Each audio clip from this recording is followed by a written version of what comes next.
Narito tayo ngayon upang matunghayan ang talaga namang napakainit, nagbabaga at sobrang nagtitrending na latest issue sa pagitan ni Ate Erica at ng kanyang pamilya. Sa pagpapatuloy ng ating istorya ay pumunta si Kalingap Val Santos Matubang sa dating bahay muli nila Ate Erica nang sa ganon ay ma-interview muli si Lolo Miguel na lolo ni Ate Erica. Napakaraming isyu nga ang kumakalat at sinasabi na tinulungan daw ng e-lovers sila Tatay Miguel at binigyan daw nila ito ng bangka. Ngunit ang katunayan ay hindi e-lovers ang nagbigay ng bangka kay Lolo Miguel, kundi hindi ang Kalingap team. Yan. So yan po mga Kalingap po. Yan na po yung bangka. Pininturahan ko nga yung ilalimin at ko ng Team Kalingap. Yan.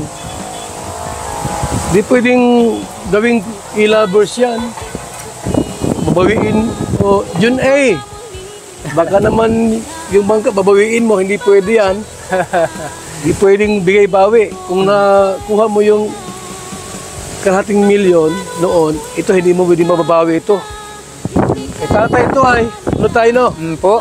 Yan ay souvenir ko kay Rabyan. Ito kay Ala-ala ko yan doon kay Rabyan. Ala-ala. So yan. Tay, anong problema? Tay, anong problema nito? Walang problema? Makina po. Palitan po yan po niya. Makina? Yung karburador eh. Palit-palit kong karburador, hindi nagana. So, ibig sabihin, buong makina ang papalitan? Hindi po. So, ito po, anong size dito tayo? Makina tayo? Kasi yung Sinabi din ni Lolo Miguel kay Kalingap Val Santos Matubang at sa mga manonood na hindi totoo na pinagbibintangan siya na baka daw tamad talaga siya sapagkat hindi daw siya makapaghanap buhay sa katotohanan lang dahil nasira talaga ang makina ng kanyang bangka. Kaya naman napakagaling talaga ni Kalingap Val Santos Matubang dahil wala siyang pagdadalawang isip na tinulungan muli si Lolo Miguel. Talagang ipapaayos daw ni Kalingap Val galing sa kanyang pera ang bangka na ito nang sa ganon ay makapaghanap buhay na muli si Lolo Miguel at makadagdag ito sa ganda na pamumuhay nila at gastusin sa pang-araw-araw nila dahil wala namang tumutulong sa kanila na mga apo. Anong laki tayo? City media. Ha? City media. City media na Hondang makina? Yung pong makina ako sa bahay, tiyanggal ko. Tinanggal mo? Yung Kimbo, tiyanggal ko.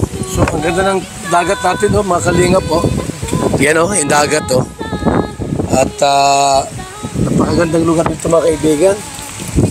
Napakalamig ng simoy ng hangin. At mahangin dito. So, ito na yung bangka po. Ito na po, may problema lang sa makina. Bakit na nagka-problema sa makina tayo? Nasira po yung yung karburador. Binibira ko. Nasira yung? Karburador po. Karburador? Pinalitan ko, yung pa din. Okay. So, okay lang po yan kasi makina yan Tao nga, nasisira, makina po kaya. Diba? Ito po yan. So, ito na po ang, yung mga nagtatanong po, ito yung bangka ni Tatay. Pagawa ng Team Kalingap.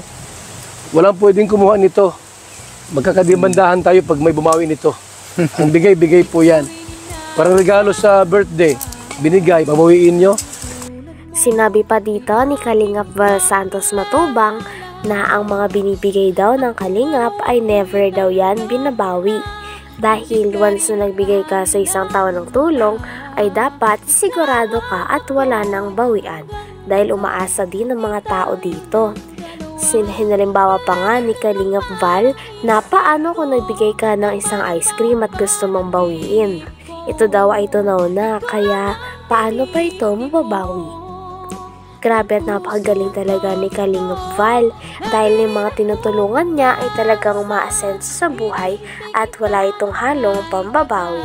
Dahil ang nais nila ay matulungan ang mga tao nangangailangan at bukal sa kanilang puso ang pagtulong sa bawat tao na kanilang tinutulungan, pinapabahayan at pinibigyan ng mga pagkain at mga gamit. Pag may bumawi nito, ang bigay-bigay po yan. Parang regalo sa birthday, binigay, babawiin nyo. Paano kung pagkain niya binigay ice cream, tunaw na, babawiin ninyo? Hindi pwede po, walang bigay-bawi sa Kalingap. Ito po ay, yan. Kita niyo po yung bangka na yan? Sina po yan. Ayan, Yan baga po. may Team Kalingap. Team Kalingap. Yung makina po, ang ipapaayos po natin para bagong-bago. Diyan ka tayo nanguhulang isda. So, unahan pa po yan. Unahan pa niyang bundok Ikaw niya. lang mag-isa. Yung panganay kong lalaki. Okay. So, yan po ha. Ito na yung bangka po. Ang nakalagay, Team Kalingap. Team Kalingap. Si tatay po ang nagmamanage niyan. At siyempre nagkataon lang po na nagka-problema sa makina. Pero aandar po yan mga Kalingap. Ayun po. Aandar rin po natin yan. Makina lang ang wala niyan. Walang problema yan tay. Punta tayo. Tayo pabalik doon muli. Pinagsabihan pa ni Kalingap Val Santos Matubang ang mga lovers na dapat hindi daw nila binabawi ang mga bagay na kanilang pinapamigay dahil pangit na ugali daw yon, natutulong sa kapwa at babawiin ito pagkatapos ng mga maraming hindi pagkakaunawaan. Once na nagbigay ka sa tao ay dapat sigurado ka na at wala na itong bawian dahil hindi naman nila pinilit. Natulungan mo sila. Grabe at napakabait talaga ni Kalingap Val dahil patuloy niya pa rin tinutulungan si Lola Miguel. Inaambi pala ng ano. Inaambi nila tay. Ayun. Lahat daw sa kanila. Wala. Hindi rin Ito talaga. yung gamit sa loob ng bahay. Ay. Inaambi nila. Hanggang mag-ambagan daw yung lovers. Baka yung, Wala na kay Jun eh. baka po, Kuya Rab, yung kayuram ko sa kanya pa. Yung kayura. Grabe naman na sila. Yung kayuram ko ng nyug. Lahat ka na sa kanila. Lahat ah, lahat. Pati nga yung laman ng tindahan nung ni Jeannie, sa kanila daw yung laman yan. Lahat na lang. Lahat ay ambiig. Huwag naman kayong gayaan. Hindi magandang ugali yan na lahat iaangkinin. Ako po ay nagtatanong lang dito. Ang nais ko lang po ay ilabas ang katotohanan. Kaya ako'y nandito muli kay na tatay tungkol po sa bangka. At yung bangka po ayon kay tatay Miguel ay si Kalingap Rab ang nagpagawa niyan.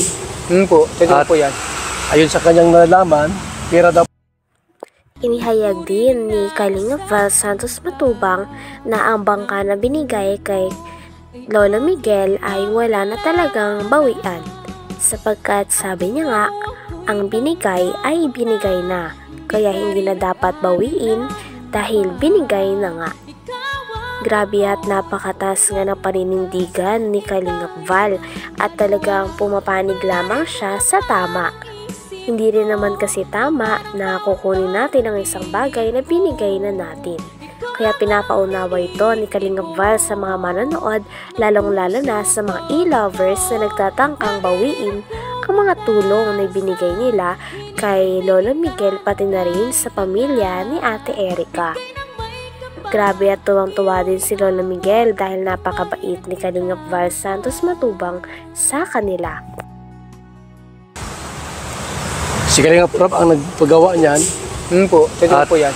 Ayon sa kanyang nalalaman, pera daw po ni Jun A. yan. So binigay na po ito. Wala nang pwedeng umangkin at kumuha kasi ang binigay ay bigay. Hindi yan pwedeng bigay-bawi. Kung yan pala ay panty, babawiin mo yung panty. Susuot mo. Malaking kalukuhan po yan. So ayan, no? Kumusta tayo? Pumunta si Dudong dito, si Ruel. Dinalaw ka? Po, kahapon. Anong sabi sa'yo? Yun nga po mga sabi nga, na-scout mo daw ako, ganyan. Mm-mm. At nagpag-usapan namin. Sabi ko, tiyo mo eh. Anong pinag-usapan niyo ni Ruel tayo? Ayun lang po mga ano, mga tungkol sa kuwan.